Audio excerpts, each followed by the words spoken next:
Welcome to the Cuse Militia Podcast with those two unapologetically biased, orange-blooded homers, Sean and Joe. What's up, Cuse Nation? Thanks for tuning in to the Cuse Militia Podcast with Sean and Joe. If you like it, please subscribe. The universal handle for the socials is at Cuse Militia. Go there. Join the militia. We are the only Syracuse sports podcast centered around giving you, the fans, a platform. So Syracuse will begin their NCAA journey in Salt Lake City out of the West region as an 8 seed. They'll first take on number 9 seed Baylor on Thursday at like midnight. We'll preview the game the best we can for you. But first, as always, if you're looking for 5% off of tickets to anything, and you want 5% off, I have something for you. I do. Tix Blitz is the official ticket provider of the Armchair Media Network, and unlike other ticketing providers that sneak in all the extra fees and unexplained service charges, at Tix Blitz, the price you see is the price you pay. Unnecessary fees should not prevent you from seeing the sporting event or concert of your choosing. So go to tixblitz.com and enter the promo code ARMCHAIR at checkout to receive your 5% off that total ticket purchase. That's TIXBLITZ.com. Promo code ARMCHAIR. Tix Blitz. Guaranteed seats. Guaranteed emotions. So, Joe, the way we followed the bracketologists coming down to the wire was, everything seemed to be pretty accurate. There was a couple questions left in the air, and we'll get to that, but everything seemed to be pretty accurate. Yep. I think the net rankings tend to fail us in some areas,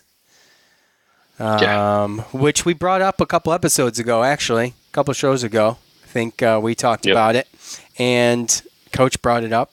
We didn't know how it was going to work out. I know, Joe, you were pretty nervous about it because you weren't sure. And I said, well, I want to see what happens. But it seems to me that the net, which is the focal point of everything NCAA men's basketball this year, was, I don't know. No, I just think it's fun. It's fun. It's fun to go through and rank the games and look at your overall standings and everything. But at the end of the day, obviously, it's not true. Everything that the committee looks at. Right. It's just not everything that the committee looks at. Right. There's other things that they weigh. So does the NCAA change it up again next year for the third year in a row, which would be the third year in a row, changing it up? I don't know.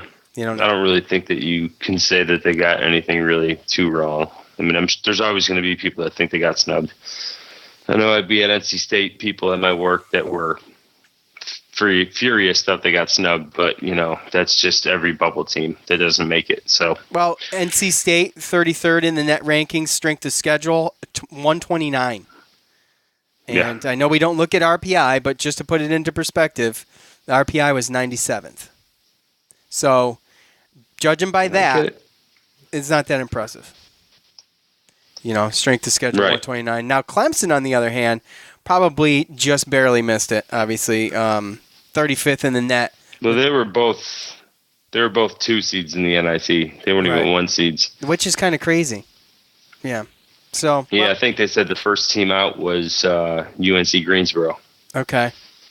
Strength of schedule for Clemson was 39. By the way, Syracuse at the end of the year finished up with a strength of schedule of 8th in the nation, which was excellent. And a 38th in the RPI. Again, we don't look at it, but just throwing it out there. So anyway. Yeah. Well, it's interesting because Belmont, who got a at-large, their strength of schedule was 199. So all in all, though, you happy with are you okay with it? Now that they do factor in, obviously they factor in strength of schedule. They must. Yeah, I was fine with. There's always going to be teams that think they're snubbed, so I was fine with it. Obviously, right. Well, yeah. It looked like this bringing in this metric helped the little guys a little bit more. Obviously, with them, obviously giving Belmont an at-large bid and saying that UNC Greensboro was the first team out. So there definitely helps the little guys, that's for sure. Yeah. So, but as far as our ranking, I'm happy. Yeah, it's about what we expected. I think we got put in the right bracket. I was happy with that, right? I mean, I think it was a good scenario. Now, we were coming into the show just before we started, and Joe said, "You get any fan feedback?" And I said, "Oh my gosh, that would have been a brilliant idea yesterday. Yesterday, that would have been a great idea, Joe. But today, that idea stinks. We dropped the ball on that one. That idea stinks right now. So I apologize. I should have gotten some fan feedback for that. So anyway, my apologies. But we do have a live MyBookie pick. And yes, we do. We do, Joe. It's like back to football season again. And we're going to do a live MyBookie pick. And it's going to be all on you. And since you haven't put one out in like 3 games, I figured I'd just put you on the spot and make you do it live. So, live, taped, recorded, right? So, whatever you want to call it. But you got to give me a little while. Give you a little while. We're getting into it right after this here. So Syracuse and Baylor first met in 2006, and the Orange would take that 94-71. The two teams would later meet in the Maui Classic Championship in 2013. The Orange would win that game 74-67. C.J. Fair scored 24 points in that game, and the all-time series sits at 2-0. Just those 2 games. This will be the third meeting between the two. Baylor finished 4th in the Big 12 standings. They're currently 19-13 overall, 10-8 in conference play, and they sit 39th in the net. Like I said, Syracuse sits 42nd. Their leading scorer, Tristan Clark, 6'9", 240-pound forward. He was their leading scorer through 14 games. He's out for the year. Makai Mason has kind of picked up where he has left off. He averages 14.6 points a game. As a team, they shoot 44% from the field, 34% from behind the arc, and 67.4% from the line. So from the line, at least we're like at 68.2 or something like that. So they're not great either. They also average 38 rebounds a game to Syracuse's 34.8. And this team is coming into the tournament on a 4-game losing streak, so they might have some motivation. We have motivation as well. Tyus Battle, I'm sure, missing the ACC tournament, is dying to get back on the court and do his thing. So some motivation of our own and to see what this team can do at full strength again. So we got Joe. Yeah, you kind of hit a lot, but they are a scrappy team. Like you talked about the rebounding. They're I think they're second in the nation in offensive rebounding, and they can shoot good from the 3-point line. In Big 12 play, I think they were second or first in the league, and I think they shot 37% per game. They're a guard-oriented team, and that's kind of what has me a little nervous because they have those numbers in offensive rebounds, and their tallest guy is 6'8" with forward Freddie Gillespie. And, they have a guard, Mario Kegler, who's 6'7", and Mark Vitale, another guard, who is 6'5", and he's got a big body, 6'5", 230, I believe. And they kind of get down there and box people out, and they get rebounds and hustle, and they're definitely a tough team. They, like you talked about with Tristan Clark, they were looking to probably be a little bit better this year, but they've kind of figured it out a little bit without him, at least enough to make the tournament. They had some solid wins in the Big 12 at home and on the road. And like you talked about Makai Mason, they kind of go as he goes. He's the big shot kind of guy. And he's kind of been going through some lingering injuries as well. I think that has a little bit to do with their 4-game losing streak. So I think a lot like what you said comes down to their mentality. I think they're going to come out real aggressive and, try to hit the boards and stuff. But if we can kind of shut that down early, then we might be able to get them to kind of resort to how they've been feeling the last 4 games and just get this first round win. Get ready for Gonzaga. Yeah, so, you assume it's Gonzaga, I suppose. Right? Well, you expect it to be. What's that? Why wouldn't it be?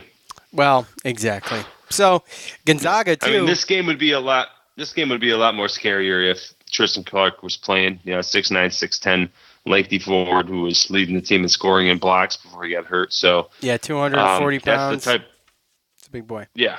And he was still averaging just 6 rebounds as well. So and he was actually leading the nation in field goal percentage, 73.7%. So he was a high efficiency player too. So who knows where they would be right now if he never got hurt. But this is the Baylor team that we see in front of us, and I mean, like I said, they're guard oriented. They're going to throw a bunch of guys at us. They play about 7 deep usually, but we're probably going to see a little bit of Flo Thamba. Is his name. And he's a 6'10" forward. He's a freshman, and he really has only played or seen time when they played against teams with height. So that's another guy that we might have to look at, but mostly just guards. And really, I like our chances and the way that we've been playing with the competition that we've been playing against. So realistically, unless these guys just go off from the three-point line, which just has happened in the past. That's happened. It has been known to happen in this year, in the past, this year. Yeah. Just a couple weeks ago. I mean, so a week ago. Yeah, it's been known to happen. What are the chances Gardner-Webb takes out Virginia? What's that? What are the chances Gardner-Webb takes out Virginia? Slim to none. I feel bad for them. I'm going to lose by 50. Do you see anything? Do you see anything that sticks out to you as a potential? I mean, it doesn't have to be a 16-1, but a potential upset. Actually, I can't really call one. I'm not going to call like a specific one out, but I just think that. Well, I think there's a lot of possibility for the 12s, maybe more 12s and 5s win, and because of how there's a lot of good teams that were mid-major winning their conference and stuff, and to see Wofford get a 7, Buffalo get a 6, Nevada I think they got a 7, teams like that. So they just push better teams back. I mean, Oregon just won the Pac-12 championship and they're a 12 seed.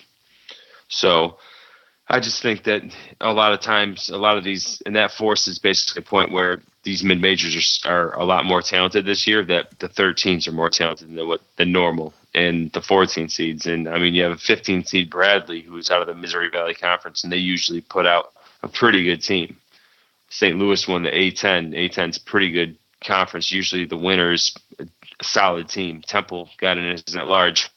They're a 13 seed. So, and there's a lot of guys picking Yale to beat LSU as a 14 seed. I watched a couple of different bracketologist shows, and they have Yale going to the Sweet 16. I think one of them has them going to the Elite 8. It's kind of crazy to me. But with all that stir up with the coach and at LSU and everything like that, there's a lot of people that are high on that too. So, but I really can't pick one out. I just think that there's going to be a bunch. I think the cream of the crop. Oh, yeah. I think the first 2 days are going to be awesome. I think you're going to see a lot of good, close games and good upsets. And I think, again, though, the cream of the crop is going to come through. Those upsets are just going to make it a little bit easier for those top 4 or 5 seeds. And, I mean, again, the cream of the crop. I see a lot of 1, 2, and 3 seeds getting in there.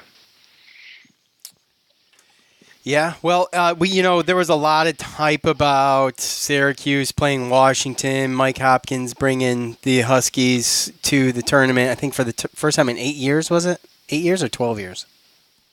8. 8, okay. Yep. So they're going to face off against Utah State.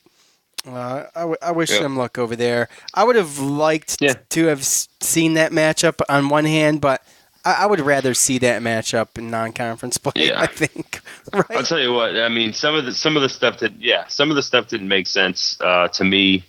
Duke. I mean, Michigan State just came back. They just came off of beating Michigan for the Big Ten championship. So you would have thought that Michigan State would have been a higher number 2 seed than Michigan, and they put Michigan State in with Duke's bracket. And I think that once I saw that North Carolina was the third number 1 seed, then I was thinking, okay, unless they sneak a 7 or 10 on us, then we're basically going to be the 8, 9 in Gonzaga's bracket. So I think we got best case scenario. Yeah, I think we did too. Honestly. There's three ACC teams, including Duke, over there, which is crazy. Yeah, I mean, you see what it is. I mean, Gonzaga, they don't play. I mean, they play a good non-conference schedule. They don't play. They were the only team to beat Duke when Duke was fully healthy. That's true, but that was a young Duke team, and we've played with Duke. We beat Duke. I mean, not fully healthy, but Gonzaga out in the West Coast Conference, I believe. They just don't play the everyday in and out toughness of the ACC. So I don't want to say that they get a little bit complacent or whatever, but sometimes that switch is tough to turn on and off. So there's been Gonzaga teams that have lived up to their potential, and there's been Gonzaga teams that have lost early. So it all just depends on how they react to that play. I mean, they don't play the teams that we do every day in, day out. Look at the last 7 games we played, the teams we played. I mean, we've played 4 games against number 1 seeds. So they don't play that. No, they don't play that. And they went and they got beat by St. Mary's in the conference championship. So not to say, I mean, they could come back with a vengeance, but either way, we've proven that we can play with these 1 seeds for the last 4 out of the last 7 games, and it's not going to be any different with Gonzaga. So, and to be perfectly honest with you, there's a lot more 8 or 9 seeds out there that I would have rather not seen than Baylor. I kind of I liked our draw on that too. I didn't want to see Central Florida. I didn't want to see Washington. Didn't want to see Utah State. So didn't really want to see Oklahoma either. So I was looking at Mississippi or Baylor, and I'm glad that we got them. But I don't want to get too cocky because, like I said, they can shoot threes. But you're just talking about the scenario that the other scenarios that could have been presented. I mean, any game's going to be a tough game, but you got to take. You have to, you have a preference, right? So it doesn't mean your preference is something that's going to be easy. It's just best case scenario. What you think? And VCU's in your face defense and guard play, I think would have been tough for us too. So when you look at these 8-9 matchups, and I know that I've been kind of praising Baylor's offense, but the one thing that kind of has me confident is the fact that Baylor had either the last or second to last defense in the Big 12. They tend to allow the other teams to score a lot of points. So, that's one of those things where I think it's kind of a perfect little setup for us for this 8-9 matchup. We should be able to score. We do have the height. We're going to have the height at every single position. So, that brings me to this, Joe. That brings me to this. Yeah. Oh yeah. There's the. What do you got for me? Baylor plus 2.5. So that's what it is right now. 2.5. Huh? Okay.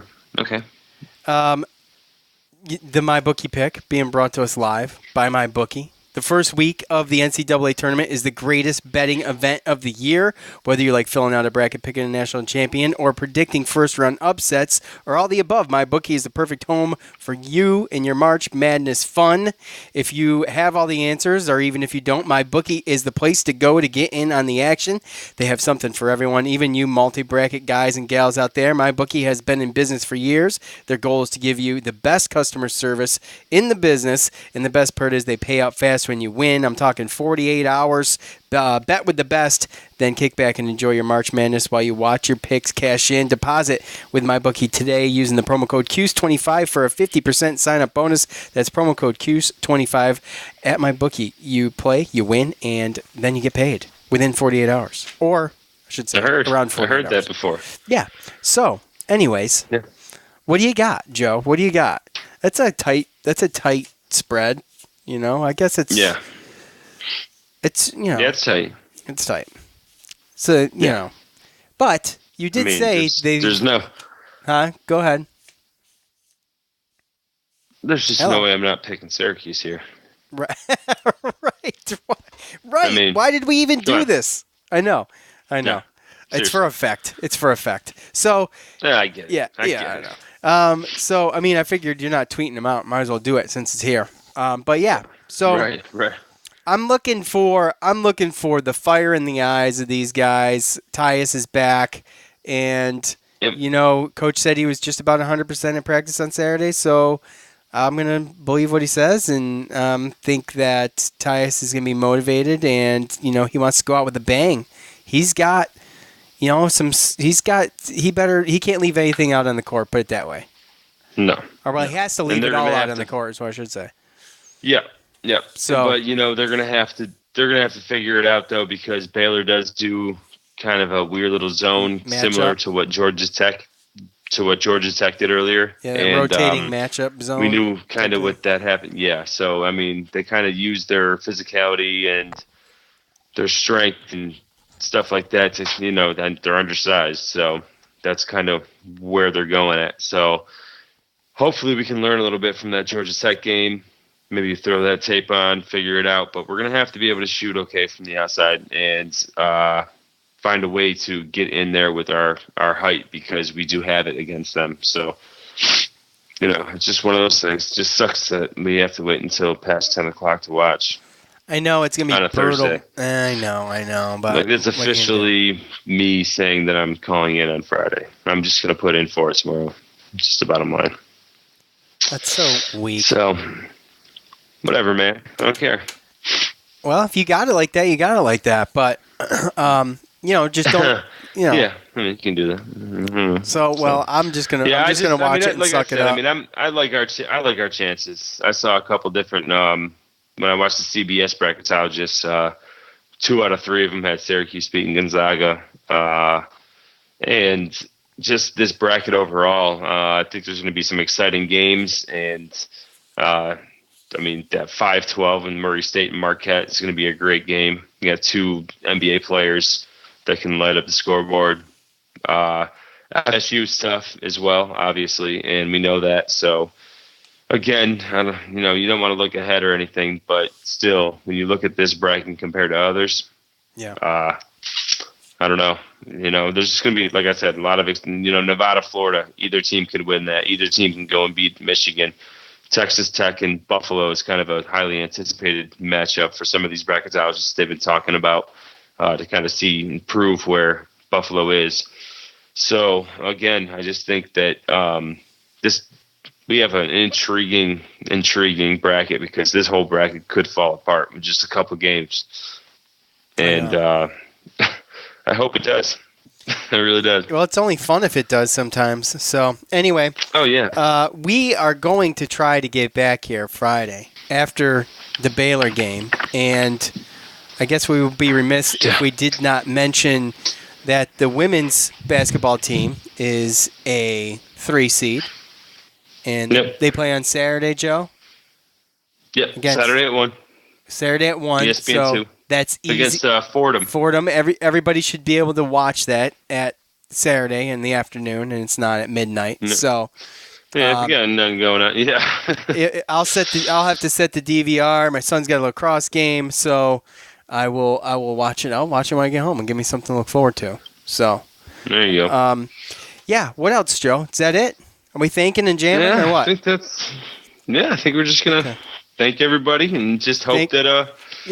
It's tournament time, buddy. It's tournament time. It's tournament time. So, hopefully, we get back here Friday, and we will we'll be in a great mood, and we'll have a couple beers and do another show. Yeah, and hopefully. Yeah.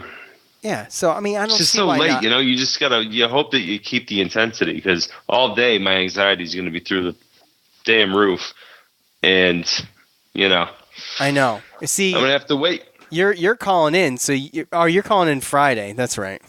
You're calling in. I'm calling in Friday morning. You're calling in. You're calling in Friday tomorrow. You're going in tomorrow, and you're saying I'm calling in Friday. I'm going in tomorrow, and I'm saying, hey, I'm not going to be here Friday. Yes, absolutely. So, well, I won't have to pace the floor because I've been working so late. So, most of my time will be spent working, and then, 10 o'clock will come quick for me. So anyway, I digress. Thanks to all of you for listening. We appreciate it. And let's go Cuse, of course. I want to thank Tick Splits. I want to thank my bookie, Armchair All-Americans, of course. And, Andrew from the CEO of Armchair All-Americans texted me today, and he said he was looking at our socials, and he was like, your socials are going off. That's awesome. Congratulations. Yeah. And they wouldn't be doing that without all of you. So we appreciate it, man. We really freaking do. I love hearing from you guys on Twitter and Facebook and all that stuff. Yes. So we appreciate you.